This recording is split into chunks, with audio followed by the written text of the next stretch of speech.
ახლა უნდა შემოგვიერთდეს გიორგი გამსახურდია, რომელთან ერთადაც რა თქმა უნდა წინასაარჩევნო გარემოზე ვისაუბრებთ. გიორგი, მოგესალმებით. პირველ რიგში მოდით ვისაუბროთ წინასაარჩევნო გარემოზე, რა სასტარტო პირობებით ხვდებით 26 ოქტომბერს და როგორია ხალხის განწყობა?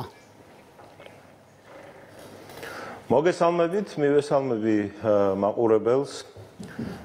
თავისთავად ცხადია, მაქვს ზოგადი ინფორმაცია და შემხებლობა საარჩევნო პროცესთან, მაგრამ უფრო დეტალურად ვიმყოფები ეს ბოლო ერთი თვეა სამეგრელოზე მუსვანეთის რეგიონში და თითქმის ყოველდღიური შეხება მაქვს ამომრჩეველთან, სხვადასხვა პოლიტიკური გემოვნების მქონე ადამიანებთან და ცალსაღად შემიძლია ვთქვა, რომ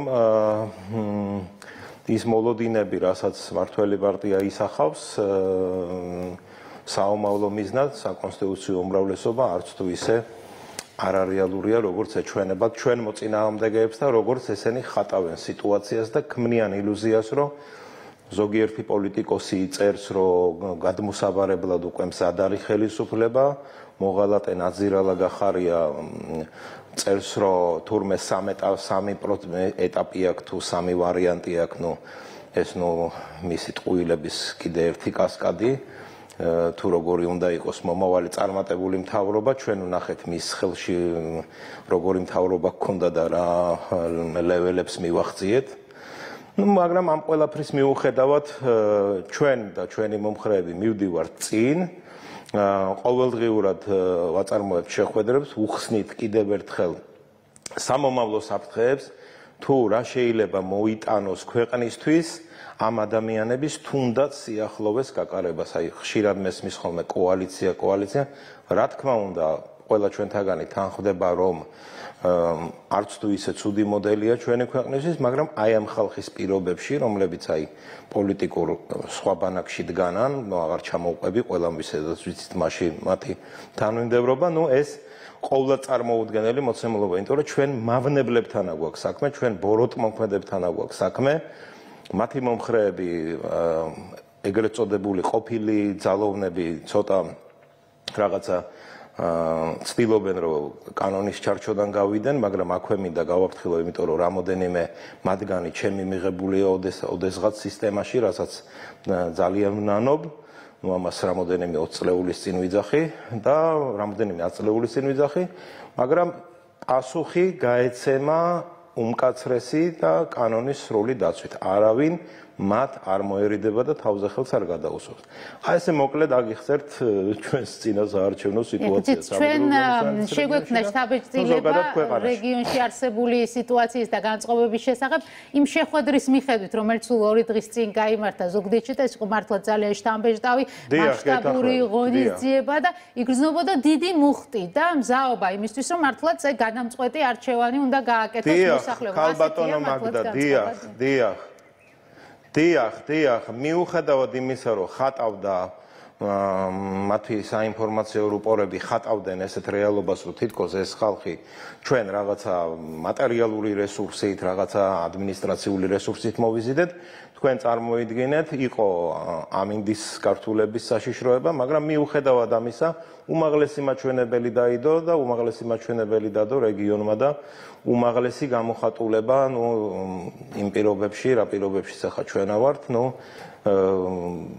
ხალხი იყო სრულად მობილიზებული, ახლა რასაც ქვია, არ იყო ამისი აუცილებლობა, რომ მთლიანად რეგიონის მოსახლეობა გამოსულიყო, თუმცა ამ ნაცების მიერ ნატანჯი რეგიონის სრული მოსახლეობა გამოვა იმ შემთხვევაში, თუ ეს ადამიანები რაიმე ჩარჩოს გავლენ და რაიმე არაკონსტიტუციურ ჭრილში გადავა მათი მოქმედება. ოპოზიცია ალაპარაკდა ზეწოლაზე, რომ ადამიანებს ესე ართმევენ პირადობის მოწვევებს, ემუქრებიან, მათ შორის საჯარო მოხელეებს ემუქრებიან და მოკლედ ტერორი მიმდინარეობს და ასე აპირებს ოცნება არჩევნების ეს თქვი წინასწარ გაყალბებას. ქალბატონო მაგდა, ჩვენ ვნახეთ ბანერების გადაღება, ასევე დაზიანება ჩვენი ბანერების, ასევე ბულინგი ჩვენი მხარდამჭერების, რა პირადობის მოწმობების ჩამორთმევაზე აქვს საუბარი.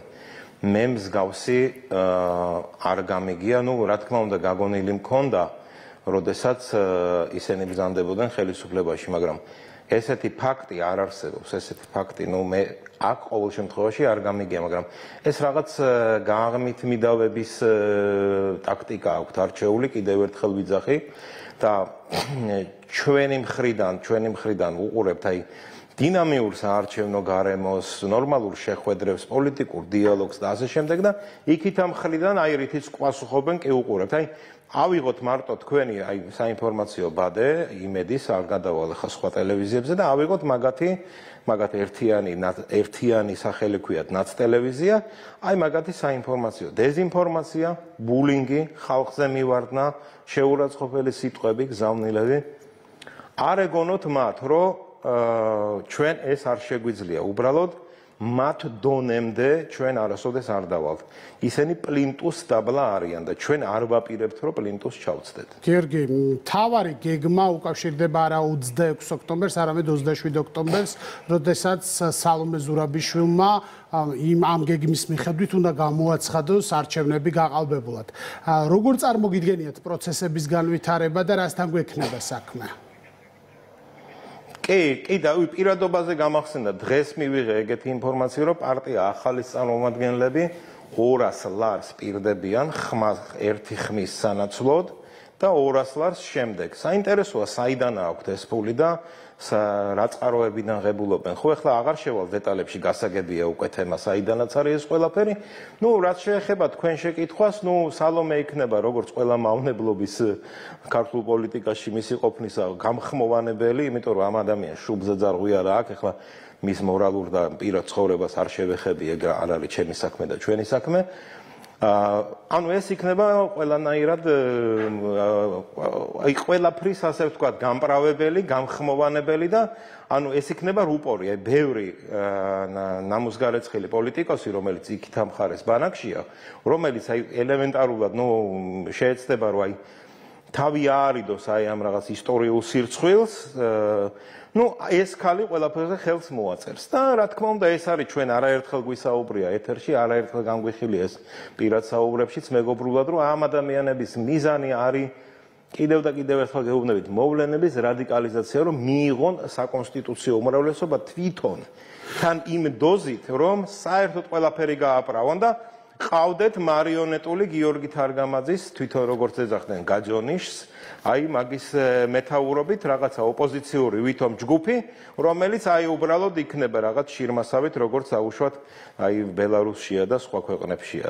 დაახლოებით ესეთი სცენარი უნდათ მაგათ რადიკალიზაციის გზით, თავიანთი მენეჯმენტის პირობებში შემდეგი არჩევნების ჩატარებით, მანამდე ეს რაღაც ფანტასტიკის სფეროა, მაგრამ მათ მონახავს ვიძახი, მაგრამ ეს არ გამოუვათ და კიდევ ერთხელ ვიმეორებ, ის ადამიანები, ის მათი ძალოვანი სისტემის თანამშრომლები, რომლებიც მხოლოდ როგორც ზონდერები არიან ცნობილი სამეგრელოს რეგიონში, თავის ადგილს თუ არ იპოვიან, მე პირადად ვაძლევ პირობას, რომ მაგათ ადგილს მე კარგად მოვძებნი. მადლობა, გიორგი გამსახურდია საუბრობდა იმედი ლაივში.